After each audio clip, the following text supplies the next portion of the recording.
అర్థం చేసుకో దివ్య. మీకే అర్థం కాలేదు నాన్న. నా రషీద్ అలాంటి వాడు కాదు. నీకు పెళ్లి చేసుకోవాలని లేదంటే ఆపేద్దాం, కానీ నా మీద నమ్మకం ఉంటే పెళ్లి చేసుకుందాం. क्या आपको मोहम्मद फिजान से निकाह कबूल है? సుబాన్ అల్లా. सुभान अल्लाह, मुबारक हो, मुबारक हो. ఏ సంబంధం ద్రోహంతో స్టార్ట్ అయిందో ఆ సంబంధం కోసం లైఫ్ ని వేస్ట్ చేయకు. మన పని ఏంటంటే హిందూ అమ్మాయిల్ని మనం సొంతం చేసుకోవాలి. ఇది ద్రోహం.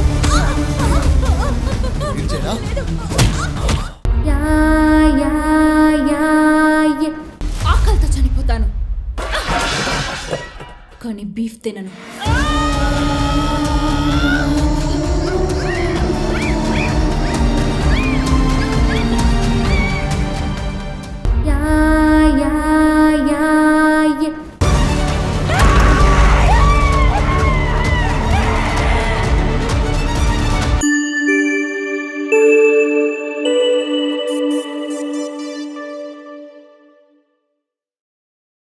మై డియర్ ఫ్రెండ్స్, 6 గోళ్ళ కుక్క కథ తెలుసా? 6 గోళ్ళు ఉన్నటువంటి కుక్కని పెంచుకున్నటువంటి యజమాని దగ్గర తిండి తిని అది పక్కింటికి కాపలా కాస్తుందంట. మై డియర్ ఫ్రెండ్స్, నేను ఎవరి గురించి చెప్తున్నాను మీకు అర్థమైందా? అర్థమవుతుంది. కేరళ స్టోరీ 2 రిలీజ్ కాబోతుంది. ట్రైలర్ రిలీజ్ అయ్యింది అంతే, వెంటనే కొన్ని జంతువులు పైకొచ్చాయి, కొన్ని 6 గోళ్ళు కలిగినటువంటి జీవులు బయటకు వచ్చి అవి చేసేటటువంటి హల్చల్ అంతా ఇంత కాదు. అబ్బబ్బబ్బబ్బబ్బా, గుండెల్లో రైళ్లు పరిగెత్తాయి. రైళ్ళేనా, ఇంకా చెప్పాలంటే జెట్ ప్లేన్లు కూడా పరిగెట్టినాయి. తూచు తూచు తూచు, అసలు ఈ స్టోరీ మొత్తం తప్పే ఉంది. మేం చూసావా, అసలు మేము ఎంత బాగా ఉంటున్నామో, కేరళ మొత్తం మేము బీఫే తింటున్నామని చెప్పేసి అని పళ్ళాల్లో ఈ మధ్యకాలంలో కొన్ని చూసాం కదా, తూకులు, అలాంటి పరోటాలు అలాంటి బీఫ్ తెచ్చుకొని కూర్చొని బగ్గా తింటున్నాయి. ఏం తింటున్నాయి? బీఫ్ పరాటా.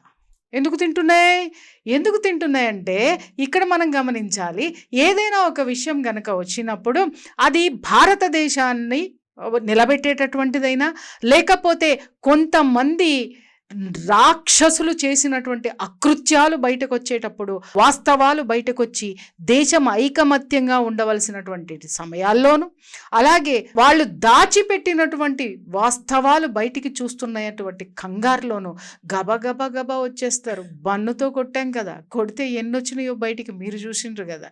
అట్లాగే ఒక చిన్న కేరళ స్టోరీస్ పార్ట్ 2 అని ఒక చిన్న ట్రైలర్ వేసి కొట్టంగానే ఎన్ని బయటకు వచ్చినాయో చూసావా?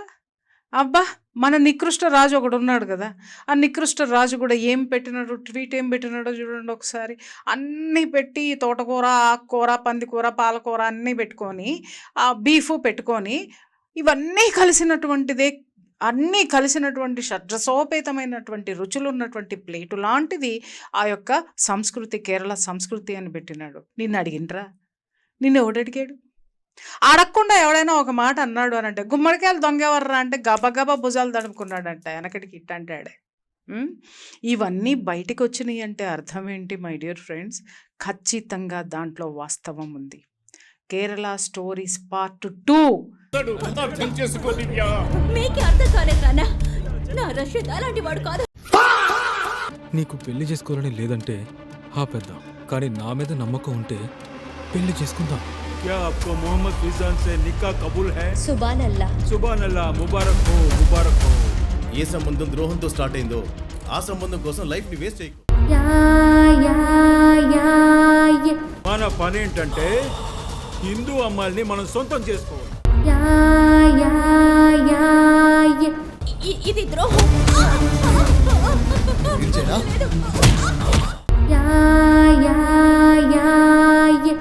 ఆకలితో చనిపోతాను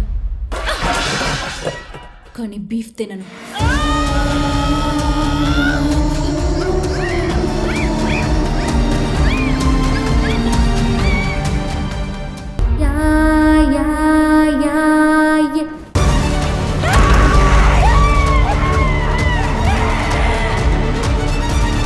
నేను చూశాను, ఖచ్చితంగా మీరు చూడండి.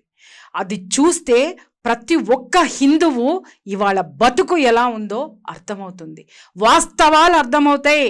మన ఇంట్లో ఉన్నటువంటి ఆడపిల్లలు ఎవరైతే ఉన్నారో వాళ్ళని మనం ఎంత జాగ్రత్తగా మనం కాపాడుకోవాలో అర్థమవుతాయి. ఇవి ఎందుకంటే వావి వరసలు లేనటువంటి కాబట్టి వీటికి ఎలాంటి ఎమోషన్స్ అనేటటువంటివి ఉండవు, కాబట్టి వాటికి అన్ని జనరల్గా ఉంటాయి. కానీ ధర్మం అనేటటువంటి ఒక స్థితిలో మనం ఉన్నప్పుడు మన హిందువుల యొక్క ధర్మాన్ని ఎలా కూలదోస్తున్నారో, అలాగే మన ధర్మాన్ని మనం తెలుసుకోకపోతే ఎన్ని అనర్థాలు జరుగుతాయో, ఇప్పుడున్నటువంటి జనరేషన్ ఎలా అవుతుందో, అలాగే హిందువుల్ని నాశనం చేయడానికి ఎంత భయంకరమైనటువంటి కుట్రలు హిందువుల మీద జరుగుతున్నాయో, మన ఆడపిల్లల్ని మనం ఎంత జాగ్రత్తగా పెంచుకోవాలో చిన్నప్పటి నుంచి కూడా ఈ సినిమా చెప్తుంది. ఎవరైనా సరే ఇంట్లో ఆడపిల్ల ఉన్న ప్రతి తల్లి ఈ సినిమా చూడండి, అలాగే ప్రతి హిందువు ఈ సినిమా చూడండి. ఎందుకనంటే ఆడపిల్లలతోటే ఇది ఆగిపోదు, అక్కడ నుంచి అడుగు అడుగు కూడా వాళ్ళ సొంతం చేసుకొని ఈరోజు మన దేశంలో ఎంత భయంకరమైనటువంటి ఆ మారణకాండ జరగబోతుందో ఇలాంటి వాస్తవాలు బయటకు వచ్చినప్పుడే తెలుస్తాయి. కేరళ స్టోరీస్ పార్ట్ 2 ఏంటి స్టోరీ అంటే, హిందువుల యొక్క ఆడపిల్లల్ని అగ్రకులం నుంచి దళిత కులం వరకు కూడా ఒక్కొక్క ఆడబిడ్డకి రేటు కట్టి మరి ఆ ఆడపిల్లలు కనీసం చిన్నప్పటి నుంచి 7th 8th క్లాస్ అప్పటి నుంచే ఆ పిల్లల్ని ఈ ముస్లిమ్స్ ఎలా పటాయించాలి, పటాయించినటువంటి ఆడపిల్లల్ని ఎలా తీసుకురావాలి, ఎంత మాయమాటలు చెప్పాలి, ఎలాంటి స్థితిలోకి వాళ్ళని తీసుకెళ్ళి వాళ్ళని ఎంత తారుస్తున్నారో, ఎంత టార్చర్ పెడుతున్నారో, వాళ్ళ బతుకుల్ని ఎలా చేస్తున్నారో వాస్తవాలు. మై డియర్ ఫ్రెండ్స్, నిన్నగాక మొన్న ఒక విషయం నేను చూశాను. ఇక్కడ హైదరాబాద్లో కొన్ని అపార్ట్మెంట్స్ కూలుస్తుంటే ఆ బాధితులందరూ బయటకు వచ్చి ఎంత బాధపడుతున్నారంటే, ఇప్పటికిప్పుడు మమ్మల్ని వెళ్ళిపోమ్మంటే ఎలాగండి అంటున్నారు. ఈరోజు మీరు రాజ్యాంగం పరిధిలో ఉన్నారు కాబట్టి ప్రభుత్వాన్ని అడగగలుగుతున్నారు. రేపు ఇదే పరిస్థితి, కనీసం ఇప్పుడు కోర్టులు ఉన్నాయనేటటువంటి ఆశ ఉంది. ఈ సినిమా ఆ బాధితులు కూడా చూడాలని కోరుకుంటున్నాను. దయచేసి మీరు చూస్తే ఈరోజు మీరు ఎలాంటి ప్రభుత్వాన్ని ఎన్నుకున్నారో, అలాగే భవిష్యత్తులో ఎవరికి భజన చేస్తున్నారో, అలాగే భవిష్యత్తులో రాబోయే ప్రమాదాలేంటో తెలిసిన రోజున ఈరోజు మీరందరూ మీ బాధ ఏదైతే జనానికి చెప్పుకుంటున్నారో ఆ జనం యొక్క బాధ కూడా మీరు వింటే, వాళ్లతో గొంతు కదిపితే, వాళ్లతో అడుగు ముందుకేస్తే ఈరోజు మీకు కూడా ఆ జనము సహాయం చేస్తారు, సపోర్ట్గా ఉంటారని చెప్తున్నాను. నా దాకా వస్తే తప్ప నేను కదలనని, నా దాకా వచ్చిన తర్వాత ఎంత హృదయ విదారకమైనటువంటి భాషలు మనం మాట్లాడతామో, ఆ భాషణ్యం చేస్తామో అది చూస్తుంటేనే అర్థమవుతుంది. ఎవరికి కష్టం వచ్చినా మనం ఇంట్లో నుంచి అపార్ట్మెంట్లో నుంచి బయటికే రాము, కానీ మన అపార్ట్మెంట్లు ఈరోజు కూలుతున్నాయి. ఎందుకోసం కూలుతున్నాయి? ఎవరి విగ్రహాలు కట్టడానికి కూలుతున్నాయి. ఆ విగ్రహాలు చేసినటువంటి ఆ విగ్రహాలు ఎవరివో వాళ్ళు చరిత్రలో చేసినటువంటి మారణకాండ ఏంటి ఇప్పటికైనా ఆ విగ్రహం రూపంలో కనిపిస్తున్నాయి, తెలుసుకోండి. హిస్టరీ తెలియాలి అనంటే కేరళ స్టోరీస్ 2. ఇంకా చెప్పాలంటే మీ ఇంట్లో ఖచ్చితంగా నెట్ ఉంది. ఈ కేరళ స్టోరీస్ అనేటటువంటిది ఆ నెట్లో వస్తుంది, టీవీలో వస్తుంది, అది నెట్ఫ్లిక్స్లోనో జీ న్యూస్లోనో దేంట్లో ఒక దాంట్లో ఉంటుంది. అది ఖచ్చితంగా కనీసం అది చూడండి ఫస్ట్. రేపు 27వ తారీఖున కేరళ స్టోరీస్ 2 రిలీజ్ అవుతుంది. ఆ సినిమా చూసిన తరువాత మీ బ్లడ్ బాయిల్ అవ్వకపోతే నన్ను అడగండి. సినిమాలో క్లైమాక్స్ ఉంది బిడ్డ, ఆ ఒక్క క్లైమాక్స్ కోసమైనా మనిషి అనేటోడు వెళ్ళండమ్మా.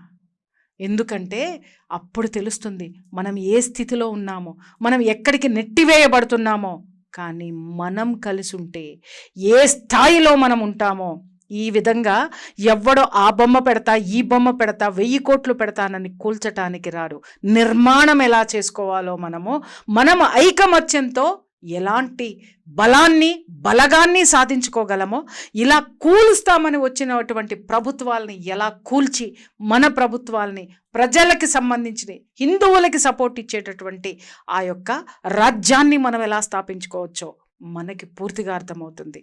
మై డియర్ ఫ్రెండ్స్, ఈ సినిమాలో ఉన్న ఒక్కొక్క ఆడపిల్ల కథ నిజ జీవితంలో ఉన్నటువంటి ఆడపిల్ల కథ.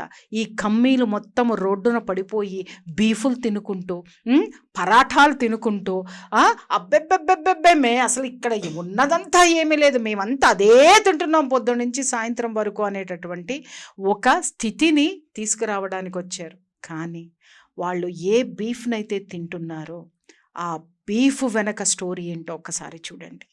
ఆ బీఫ్ ఎంత భయంకరమైనదో ఒకసారి చూడండి. ఎంతమంది ఆడపిల్లల జీవితాలు వీళ్ళు తినేటటువంటి బీఫులుగా మారుతున్నాయో ఆ సినిమా మీకు చెప్తుంది. మాకెందుకులే మనకెందుకులే అని అంటే ఈరోజు ఇక్కడ హైదరాబాద్లో ఫ్లాట్లు పోగొట్టుకుంటున్నటువంటి వాళ్ళు రోడ్డు మీదకి వచ్చి మాట్లాడుతున్నారే, అయ్యో మా కష్టార్జితం అండి, అయ్యో మేము ఎలా పక్కకి వెళ్తామండి, అసలు ఈ విధంగా చేయటం ఎంతవరకు కరెక్ట్ అండి అని ఎందుకు మాట్లాడుతున్నారు అనంటే చరిత్ర తెలుసుకోకపోవడం వల్ల, నీ స్థాయి ఎక్కడుందో నీకు తెలియకపోవడం వల్ల. ఎంతసేపు ఉద్యోగము, అలాగే ఇల్లు, చదువులు, పిల్లలు ఇవన్నీ తిరుగుతున్నాం. కానీ ఈరోజు ఈ నేల మీది కావాలంటే, ఈ భూమి మీది కావాలంటే, భూమి మీద ఉన్న అపార్ట్మెంట్లు మీవి కావాలి అంటే కేరళ స్టోరీస్ చూడండి. మీ స్థితి ముందు ఎలా ఉంటుందో, మాకేమీ జరగలేదని లోపల కూర్చుండడం వల్లనే ఈరోజు మీకు ఈ పరిస్థితి వచ్చింది.